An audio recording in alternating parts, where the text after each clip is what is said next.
در ناحیه وسط طبق نقشه چهاربینی‌های کمیته اجرایی حزب خلقی دموکراتی تاجیکستان در ناحیه در زمینه دستور سپارش‌های پرزیدنت جمهوری تاجیکستان محترم امامعلی رحمان برای وسعت رابطه با مردم و بررسی سریع مراجعت‌های شهروندان، حل مسئله‌های جای داشته محل و دعوت اهالی به سازندگی و بنیادکاری با اصول دهه به دهه و مکتب به مکتب واخوری‌ها برگزار گردیده استادند. چنین واخوری گروه کاری مقامات اجرایی حکومت دولتی ناحیه وسط در همکاری با کمیته اجرایی حزب خلقی دموکراتی تاجیکستان در ناحیه و ساختارهای داخلدار ناحیه در شهرک هولبوک دایر گردید. در واخوری مسئولین اوید به دستور و هدایت‌های پرزیدنت مملکت که ضمن ارائه پیام به مجلس عالی جمهوری تاجیکستان درباره سمت‌های اساسی سیاست داخلی و خارجی جمهوری جهت دانش آموزی جوانان، آموختن زبان‌های خارجی، توجه زیاد دادن به فن‌های دقیق، دستاوردهای دوران صاحب استقلالی در روحیه و تندرستی تربیت نمودن نسل جوان، آبادی جمهوری، حفظ امنیت و آرامی جامعه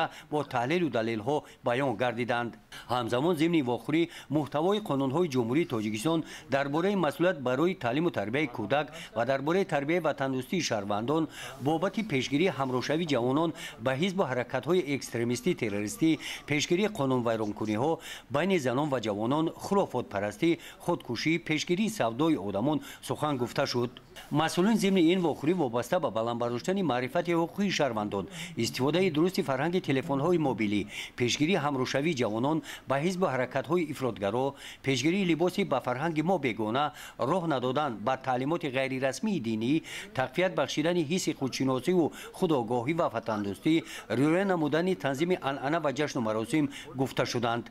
همین گونه ملاقات‌های گروهی تبلیغاتی در دیگر محله‌های دهات ادامه دارند. گزارش خواجه نظریف خدای نظر ظهروف از ناحیه وسط برای برنامه اطلاعاتی نوید.